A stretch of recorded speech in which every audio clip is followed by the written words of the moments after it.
Here's Kaka. Lifted into Shevchenko. He's onside this time. He's got Crespo in support. Here's Hernan Crespo, 2-0. Hernan Crespo. Look at that from Kaka. And what a pass too for Crespo. And what a goal that is. What a goal that is. Hernan Crespo again. Some blind pass by Kaka. Milan now playing for Milan as well.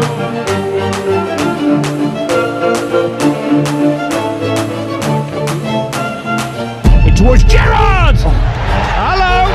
Hello! Here we go! Steven Gerrard puts a grain of doubt in the back of Milan minds and gives hope to all the many thousands of Liverpool fans.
Of January 2026. First segment of Sport Echoes right here on Melody 100.7 FM, the first in 2026. So it's safe to say Happy New Month and Happy New Year to all our listeners out there. On this show, we dive deep into stories behind the scores, the legends, the heartbreaks, the breakthroughs, and the unforgettable moments that shape sports as we know it today. And there's also the quiz segment where I ask questions, and if you get them, you're gonna win something.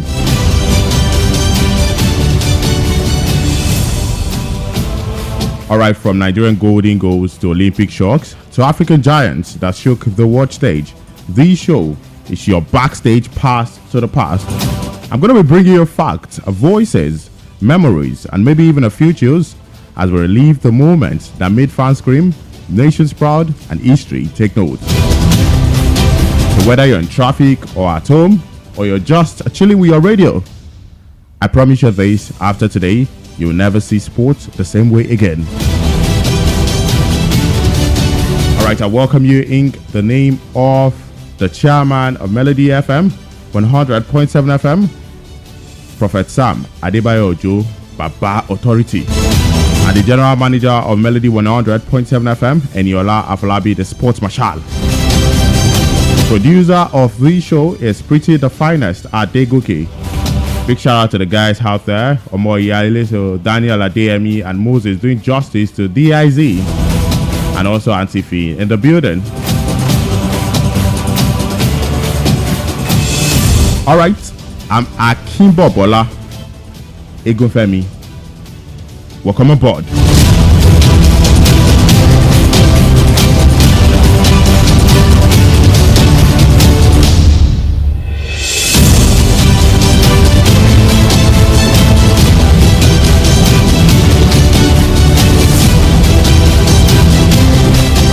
It's the African Cup of Nations season, so it's all about Africa.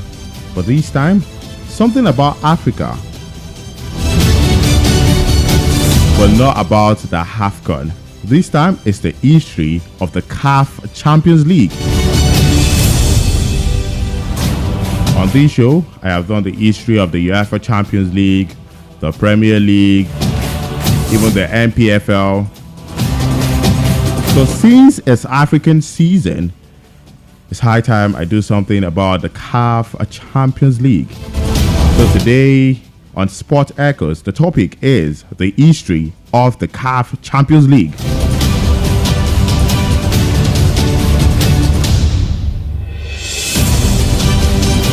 Before I go into details, let's listen to the CAF sound, more like the national anthem for the CAF Champions League.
Iconic sound right there. I love that sound so much.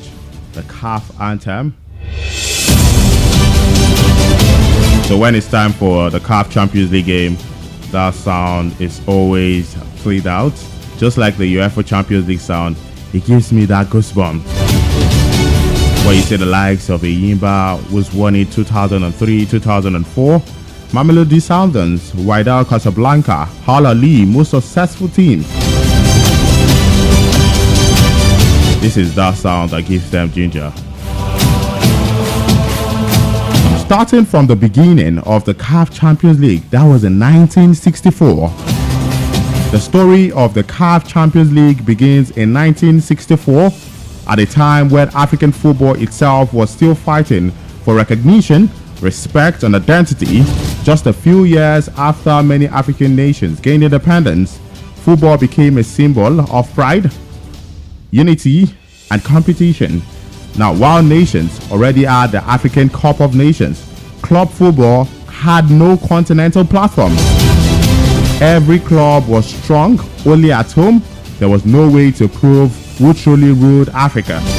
So at that time in 1964, every league had their own actions, like the NPFL, the South African League, the Egyptian League. Everyone was just doing their thing. Not until 1964 when CAF decided to bring something together for Africans. Just like the UEFA Champions League for European teams.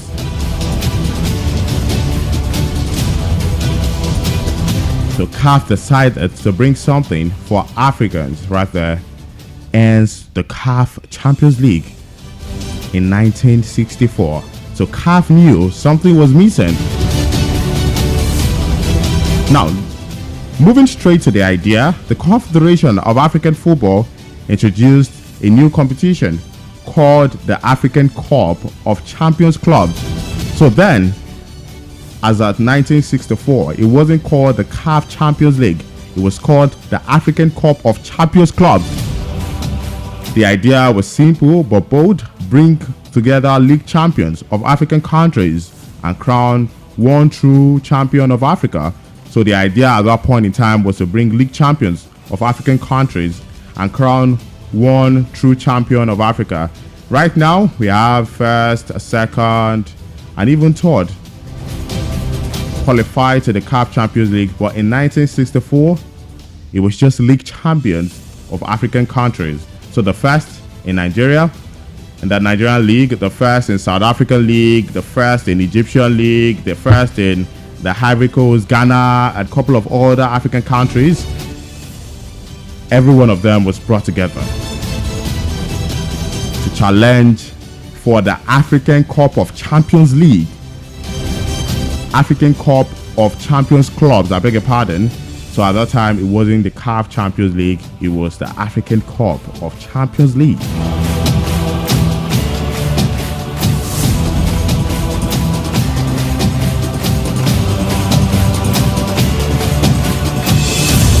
As at that time, there were no sponsors, no TV deals, and no prize money. What talking about? What club played for was honor, national pride, and continental recognition. Now, adding to the format, the type of format, how it was being played, the competition began in 1964. It was nothing like the modern CAF Champions League that the fans know today. The format reflected the realities of Africa at that time: limited money, difficult travel, and young football administration. This was football in its rawest form.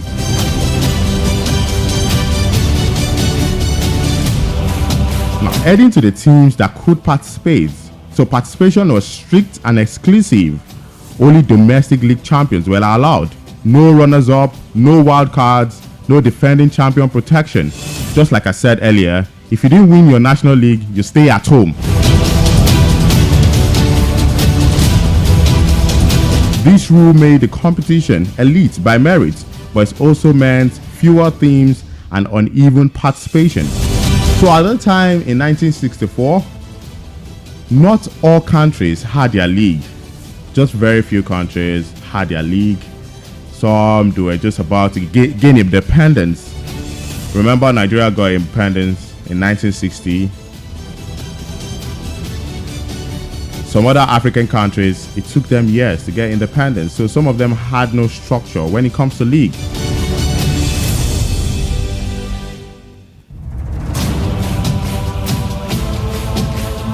Hence, it meant that fewer teams and uneven participation happened at that time around 1964.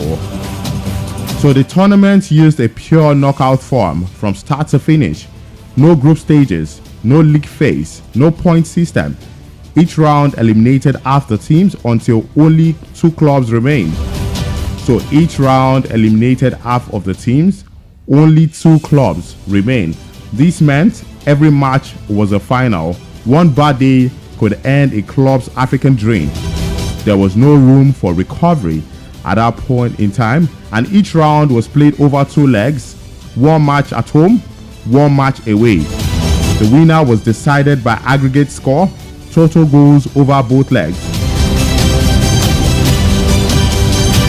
Even till now, I remember the last final without Casablanca against Mamelodi Sundowns, 2 legs. It happened. So since 1964 when it started, when it comes to the league, the format at which the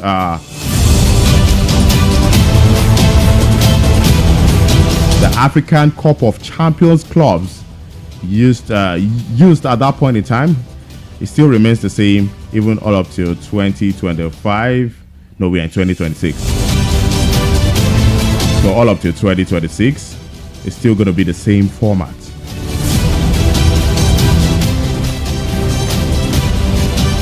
So at that time, away goal rules did not exist. Extra time or replays were sometimes used. Penalty shootouts were rare and not standardized. And unlike today, there was no seeding, no regional zoning, no ranking system. Draws were often random, meaning long distance travel, political complications, unexpected rivalries. A West African club could suddenly be drawn against a North or East African side with little preparation. And heading to travels and withdrawals, one of the most defining features of the early format was withdrawals. Many clubs at that time could not afford travel costs. They faced a visa or diplomatic issues. They pulled out due to political unrest, and CAF rules at that time were strict. If a club failed to show up, it was automatically eliminated. No rescheduling, no compensation. As a result, some teams advanced without even playing a match. The final followed the same rule: 2 legs, home and away. Aggregate score decided the champion. There was no neutral venue, no one-match final, no big ceremony. The trophy presentation was often modest. The pride was massive.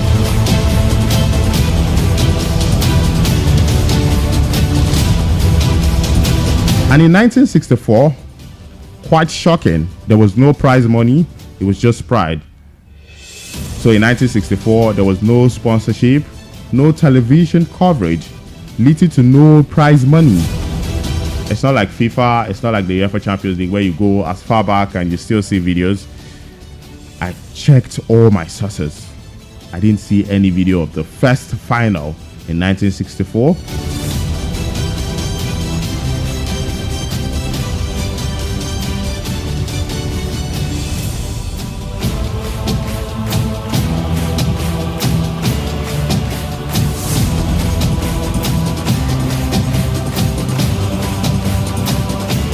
Because at that point in time, there was no sponsorship, no television coverage, and leading to no prize money. Clubs competed for continental prestige, national pride, recognition across Africa. Winning meant your club's name would travel across borders, often faster than the team itself. And at that point in time, why did these formats matter? It tested mental toughness, rewarded discipline and resilience, and favored clubs with organization and unity. It shaped the culture of African club football: tough away games, hostile crowd, and survival football. Now, the first 2 decades of the CAF Champions League, known as the African Cup of Champions clubs, were about survival, identity, and dominance. This was the era when African club football defined itself through strength, discipline, and fearsome home grounds. There was no super club yet, but there were fortresses. The first set of games, when the competition kicked off in 1964, there was no grand opening. The tournament began quietly, country by country, with champions stepping into the unknown. The first set of games were played in knockout rounds, often weeks or months apart, organized with minimal publicity, officiated under intense pressure. Many matches were played in dusty stadiums, overcrowded terraces, hostile environments for visiting teams. Away teams were often intimidated not just by fans, but by travel fatigue, poor accommodation, unfamiliar refereeing standards. Just like we see today, winning your own match heavily became a survival strategy. So it didn't just start today. It started when the CAF Champions League came about, or came on board, yes, in 1964. Early CAF Champions League games were known for low-scoring away matches, defensive football on the road, explosive home performances. A 2-0 win at home was considered gold. A 1-0 win away loss was a victory. So if you lose 1-0 away from home, it was a victory still. And winning 2-0 at home, if you win 2-0 at home, it was considered gold. This pattern shaped African club football for decades. Now, the first final in 1964. Ox Douala and Stade Malien. Ox Douala from Cameroon and Stade Malien from Mali. It was the first ever final of the CAF Champions League in 1964. The first ever final. and it was played in 2 legs. The final was not glamorous, but it was historic. Oaks Douala won on aggregate, becoming the first African Continental Club champion. So it was Oaks Douala from Cameroon who won the first African Continental Club champion. A symbol of Central African football strength. There was no confetti, no global broadcast, just pride, celebration, and history made. That final proved one thing clearly: African clubs could compete across borders and win. So the first final in 1964 was Oaks Douala and Stade Malien of Mali. So a team from Cameroon and a team from Mali. And Oaks Douala won on aggregate, becoming the first African Continental Club champion. Emphasis on it because of the quiz segment, because it's going to be part of the question.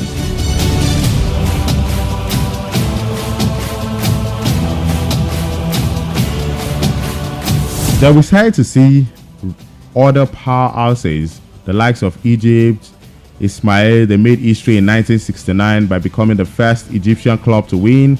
So we're going to be talking about the rise of the first powerhouses in the 1960s. So as the tournament continued, dominance began to emerge. In Egypt, Egyptian clubs quickly adapted to continental football with strong tactical discipline, better organization, experience from domestic competition. Ismail SC made history in 1969 by becoming the first Egyptian club to win a North African breakthrough moment. We also saw Afia FC of Guinea, the first dynasty. The 1970s belonged to Afia FC of Guinea. They won the competition in 1972, 1975, and 1977. For Afia FC, they were physically dominant, tactically disciplined, nearly unbeatable at home. They became Africa's first true club dynasty. In Cameroon, we had Canon Yaoundé. They followed the footsteps of Oaks Douala. Canon Yaoundé rose in the late 1970s. They won multiple continental titles, built a reputation for tactical intelligence, turned Cameroon into a club football powerhouse. Now, Cameroon became feared, not just respected.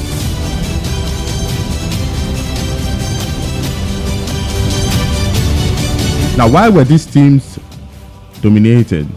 The likes of Oaks Douala, I mentioned, Canon Yaoundé, Afia FC, and also Ismail SC. Now, it was because they had a strong domestic league, they had a stable club structure, a fearsome home stadium, and also physical conditioning and mental toughness. In that era, without luxury, organization was a king. So that was what helped the likes of Ismail SC at that point in time. Also helped the likes of Afia FC of Gambia. Their leagues at that time were doing, fairly well. So they could compete at the global stage at that point in time. Global stage, I mean Africa. No, I don't mean Europe though, just Africa.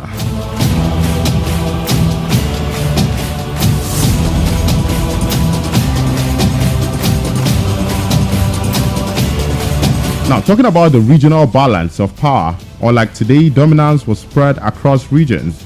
We had Central Africa with the likes of Cameroon, West Africa, the likes of Guinea, North Africa, the likes of Egypt. This balance helped grow the competition's credibility.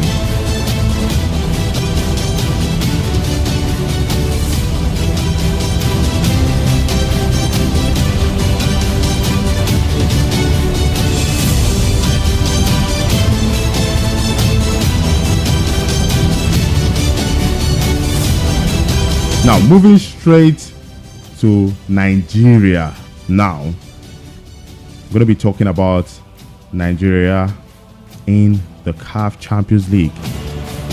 How Nigeria enters the scene. From near misses to continental respect, Nigeria did not arrive on continental club scene without instant dominance. Instead, Nigeria's entry into the African Cup of Champions League was a long journey of learning, heartbreak, and eventual breakthrough. In the 1960s and 1970s, Nigerian football was already respected at national team level, but club football lagged behind Africa's elite.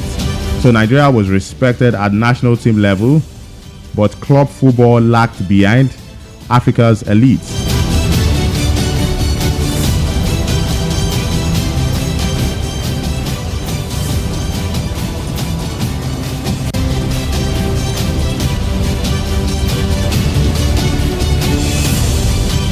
Now, talking about the early participation, Nigeria's first representatives in the competition were domestic league champions, sent into an unforgiving environment. Early Nigerian clubs faced long, exhausting travel across Africa, hostile away atmosphere, experienced North and Central African opponents, administrative and financial challenges. At this stage, Nigerian clubs were talented, but not continentally streetwise. So we had a very good team when it comes to, as a then, the Super Eagles. But when it comes to continents, our league, we're not up there. Now, talking about some of the teams that came on board during that time, the first is Rangers International, Nigeria's first true contenders. It was founded after the Civil War, the Nigerian Civil War. Rangers International of Enugu became the Nigeria's first major continental force. Now, talking about their key achievements, they were finalists in 1975 and 1977. They played fearless attacking football, represented national unity and pride. Despite their quality, Rangers lost both finals, fell victim to experience, tactics, and tough officiating. But Rangers changed the narrative. Nigeria was no longer just participating, Nigeria was competing.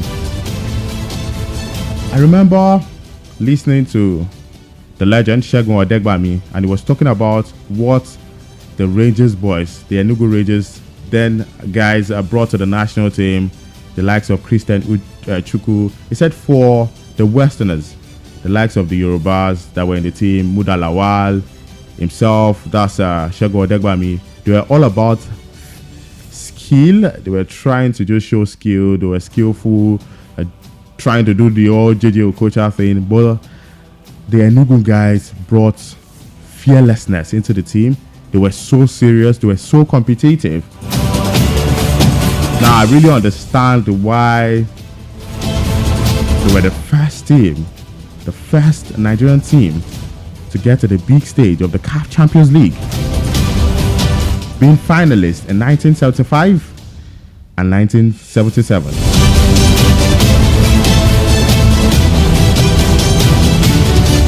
We also had ICC Shooting Stars, the heartbreak story. IICC Shooting Stars of Ibadan became another Nigerian powerhouse. They were finalists in 1984, known for skillful and attacking football. I didn't even see this one, and I already mentioned it earlier that the likes of the Muda Lawal, the likes of the legend of the game, Segun Odegbami, it was all about skills. I saw their clip one time, fantastic crosses, they know how to dribble, do all of those flashy stuffs.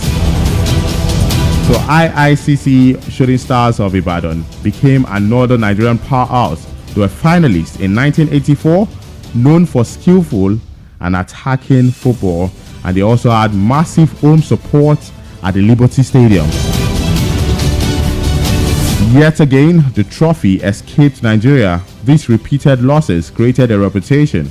Nigeria produces great teams but can't finish the job.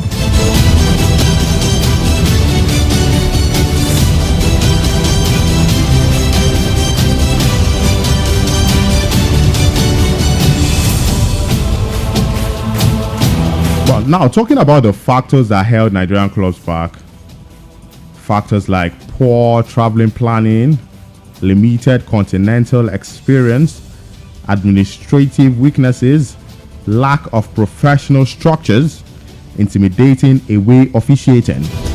Those were the struggles that Nigerian teams at that point in time experienced.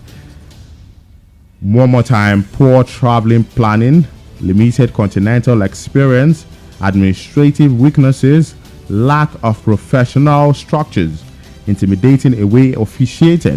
Now, while Nigerian teams play exciting football, African titles required tactical discipline and game management. Lesson learned the hard way. The long wait for glory. For decades, Nigerian clubs came close but failed to cross the line. From the 1970s through the 1990s, Nigeria became a regular participant, occasional finalists, but not champions. And the pressure built year after year. Now, the breakthrough moments: Eyimba FC 2003 and 2004. For nearly 40 years, Nigerian clubs chased the CAF Champions League without success. They reached finals, street fans, and dominated home. But when it matters most, the trophies always slipped away. Then came Eyimba Football Club of Aba. In the early 90s, Eyimba did what no Nigerian club have ever done. They ended the wait, changed the narrative, and rewrote history.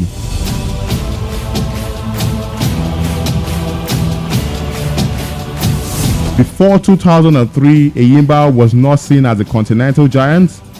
They were a strong domestic side, well supported by Abia state government at that point in time. Hungry, but underestimated. Now, what separated Eyimba from past Nigerian teams was organization. The club invested in player welfare, structured administration, tactical discipline, and strong home ground identity. So Eyimba's 2003 campaign was built on mental toughness, key traits of solid defense, patient build-up, ruthless at home in Aba, disciplined away performances. Now, they navigated preliminary rounds, group stage battles, high-pressure knockout games. By the time they reached the final, Eyimba were no longer outsiders, they were believers.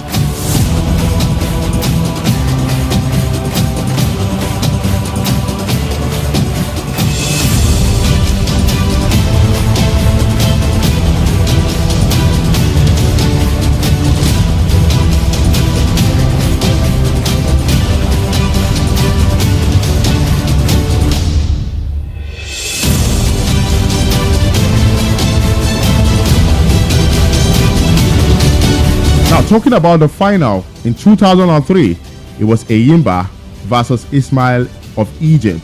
The final was played over 2 legs against Ismail SC of Egypt, one of North Africa's most respected clubs. First leg was in Aba, where Eyimba won convincingly, and the second leg in Egypt, Eyimba defended bravely under pressure, and on aggregates, Eyimba emerged victorious. Now, when the final whistle blew, Nigerian club football history was made. Nigeria had the first CAF Champions League winners. Aba became the center of African football celebration.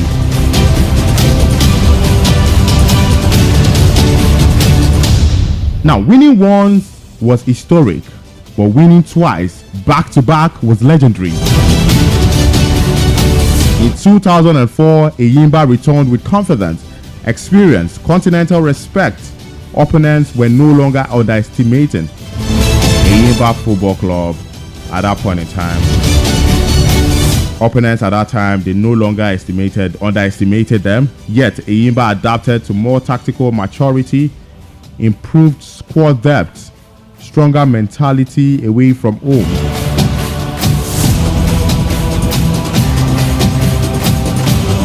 But the 2004 final was tougher. Etoile du Sahel were physically strong, tactically disciplined, experienced at continental level. The tie was tense, tactical, and emotional. So Eyimba faced Etoile du Sahel of Tunisia in 2004, the 2004 CAF Champions League game. But for Eyimba, they were able to control key moments. They took their chances when they mattered, held their nerve over two legs.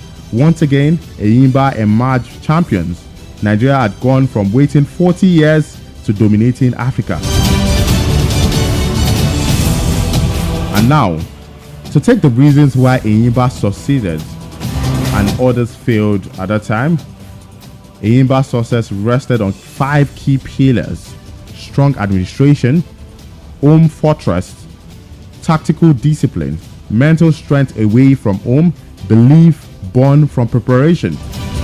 So they didn't just play good football, they played smart African football.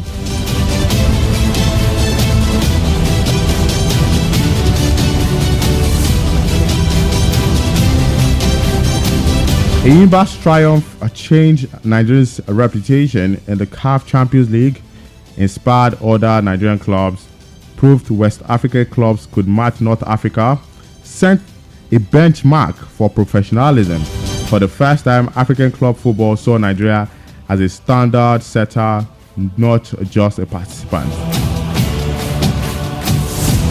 But then, we've not had the Nigerian team win the CAF Champions League ever since Eyimba did that in 2003 and 2004. Did Eyimba actually set the standard? Big question.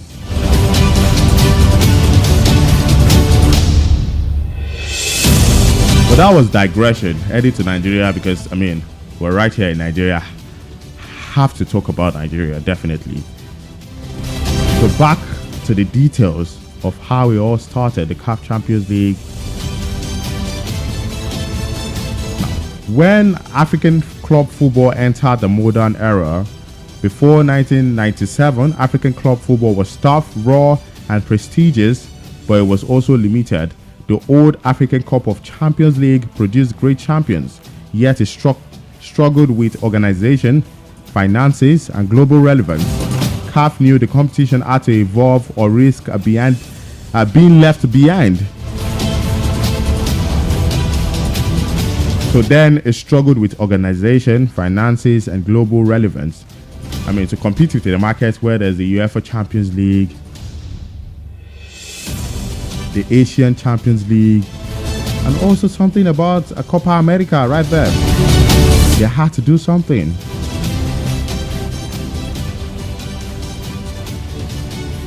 By the mid-1990s, several problems were obvious. Clubs relied heavily on government funding. Travel and logistics were still chaotic. Many teams withdrew mid-competition. Matches had little TV coverage, that's television. Players left Africa early due to low wages. So, taking Nigeria for example, the likes of Segun Ogdewami, they played for the IICC of Shooting Stars. We also saw the likes of Rashidi Yekini play for the MPFL. But later on, most of them moved abroad. JJ Okocha, Dante Olise, and a couple of others. All of them started right here in Nigeria, but they had to move abroad, for greener pasture. Some of them played for PSG, Ajax. At that time, those were top teams.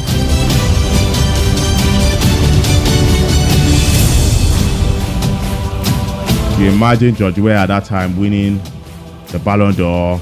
So many of them thought, I can't win the Ballon d'Or, just winning the CAF Champions League. I have to explore, go and compete big with the likes of De Lima, Ronaldo, and other top players around that time. So we saw players left Africa early due to low wages. Meanwhile, the UEFA Champions League had transformed European club football into a global product. CAF wanted something similar, but tailored to African realities. The rebranding in 1997, CAF officially rebranded the tournament. The old name African Cup of Champions clubs was stumped, and now we had a new name. The name we still use till now, CAF Champions League. So it was officially rebranded in 1997. The name CAF Champions League. And this time, top teams were placed in groups. Clubs played home and away matches. Point system replaced sudden death elimination.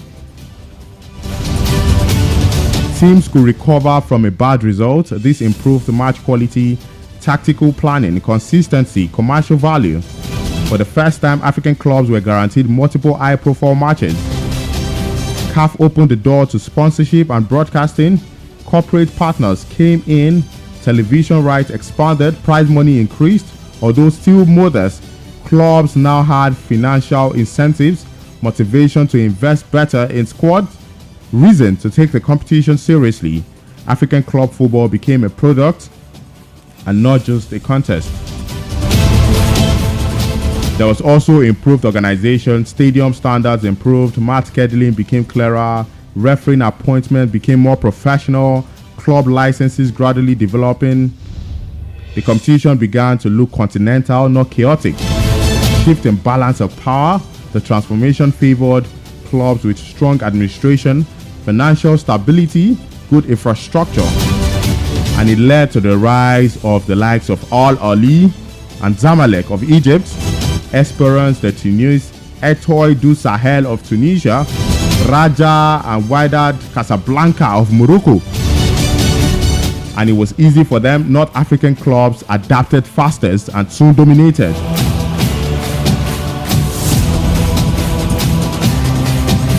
For the Nigerian teams, the 1997 changes were a wake-up call. Talent alone was no longer enough. Yes, talent alone was no longer enough.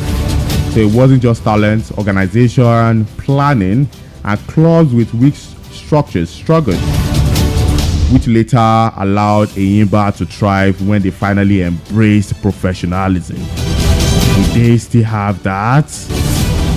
Big question. I'm going to check the log now. I check where Enyimba is right now. Sad reality of life.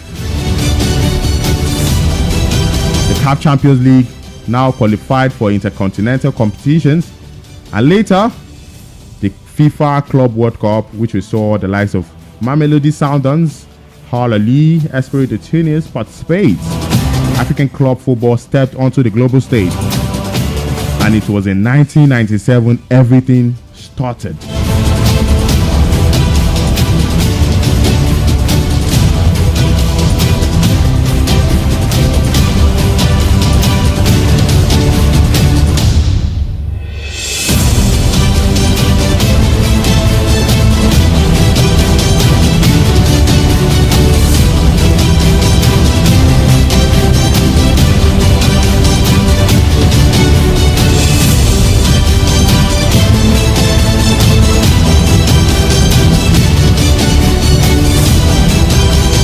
Just before I head to the quiz segment, just to take some of the iconic CAF Champions League games. Enyimba against Ismail, 2-1, 2003 final. Enyimba against Etoile du Sahel, 2004 final in Aba, Nigeria. 1-0 it ended. Al Ahly 4-3 against Esperance de Tunis, 2006 semi-final, Cairo, Egypt. Raja Casablanca defeated Al Ahly 3-1 in 2013 final in Casablanca, Morocco. TP Mazembe 2-1 against Al Ahly 2010 semi-final in DR Congo. Zamalek defeated Esperance de Tunis 2-1 2002 final. Etoile du Sahel 3-all against Al Ahly in 2007 group stage Tunisia. And Wydad Casablanca against Al Ahly 1-0 in 2017 final Casablanca, Morocco. One thing to note is the North African teams dominating all the teams I mentioned, apart from Enyimba, Wydad Casablanca, Al Ahly, Etoile du Sahel, all of them, maybe apart from TP Mazembe. Zamalek, Esperance de Tunis, Raja Casablanca. So when it comes to the CAF Champions League, hats off to the North African teams. All right, it's time for the quiz segment where I ask questions, and if you win something, if you get the answer correctly, you would win something.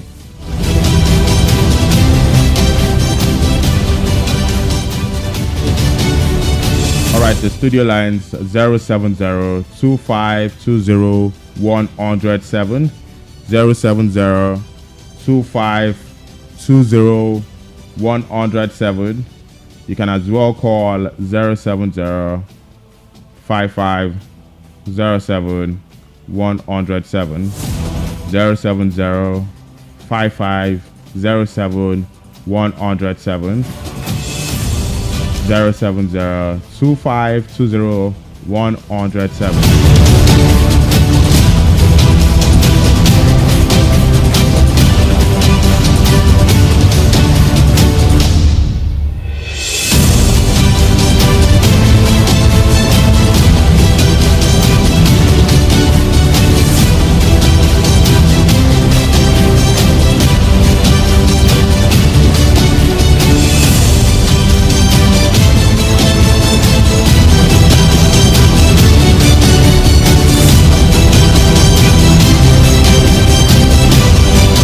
Just to get the feelings of what the CAF Champions League is like, I have a clip of the Mamelodi Sundowns versus Wydad Casablanca final, where eventually Wydad Casablanca defeated them to clinch the CAF Champions League most recently. Alright, stay tuned and listen to the clip right here on Melody 100.7 FM. Welcome to the Loftus Versfeld Stadium in Pretoria for the second leg of the African Football League final. It's Mamelodi Sundowns of South Africa against Wydad Casablanca of Morocco. Wydad, who come here after a 2-1 win in the first leg last weekend.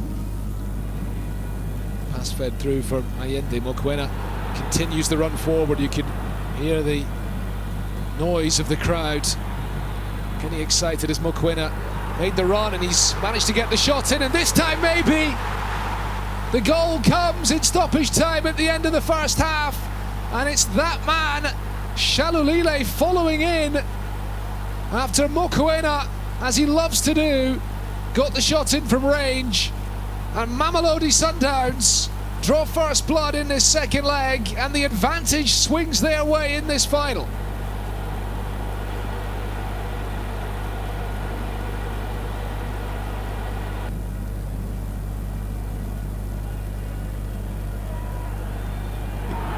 Then Sundowns could be in again. Another loose ball. They pounce upon it. There is that precious second goal that Sundowns wanted so much. You can see what it means to Rulani Mokoena. And the Sundowns players, the substitutes, the staff, all jumping on top of Aubrey Modiba. The crowd erupting again here. Another mistake by Wydad. They were not punished before when Shalulile was denied by Youssef El Moti, but this time they are. And Mamelodi Sundowns have done it. They are the winners of the first ever African Football League.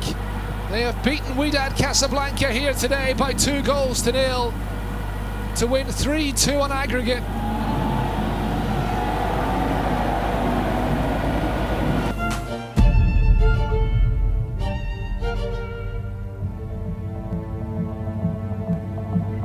Hello. Hi, good afternoon. Good afternoon. Good afternoon. Melody. Yeah? Melody FM. Yeah, Melody FM. That was the comprehensive historical background of The CAF champion. football. Yeah, all right. I appreciate you. All right, thank you so much. But I want to know whether Winners' Cup was among the Champions League at that time. So, Winners' Cup. winners. ICC started the first win it in 1976. They didn't win it at all. When the ICC start was the first They were the club first. to win The CAF Champions League. Fourth, not right? Not Champions League. Okay. Winners' Cup. I think it's part of the developing football. Yes, developing competitions. Yes. That's when you I know the member took over from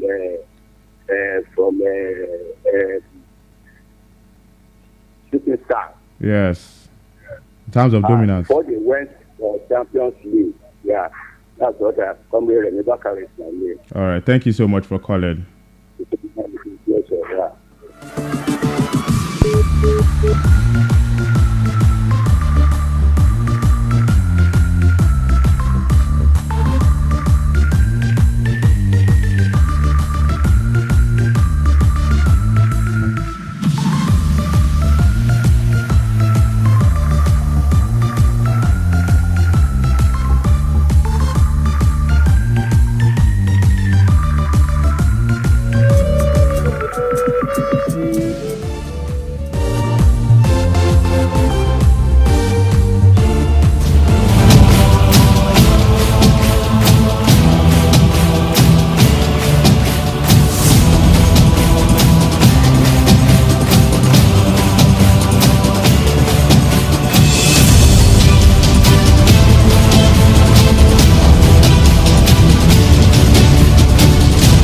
Before I call it a wrap on the program,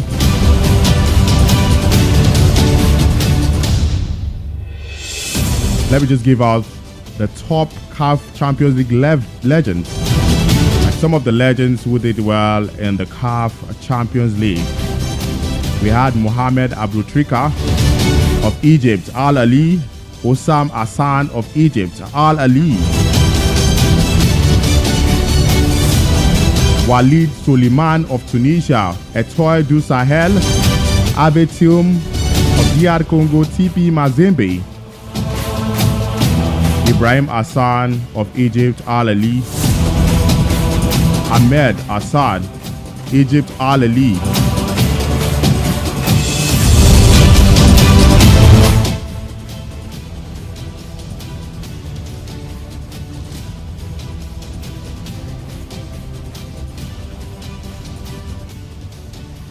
and these legends were the ones that controlled the game during their time in the CAF Champions League. All right, it's time to go. Special thanks to my studio manager. Oh my, yeah, listen. I love that name so much. Daniel Adeyemi also helping out. Moses also doing justice to DIZ.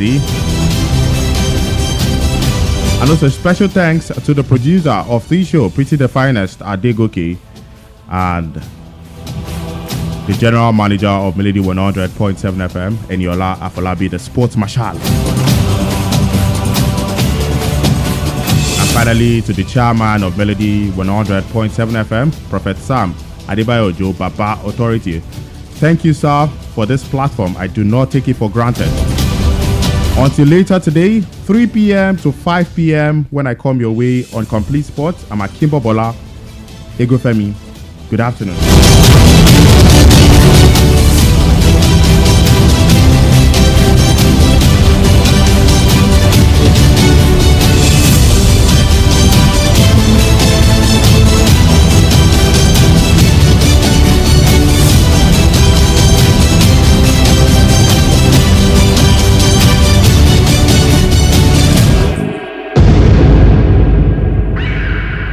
Melody 100.7 FM Ibadan. Stay cool with Melody.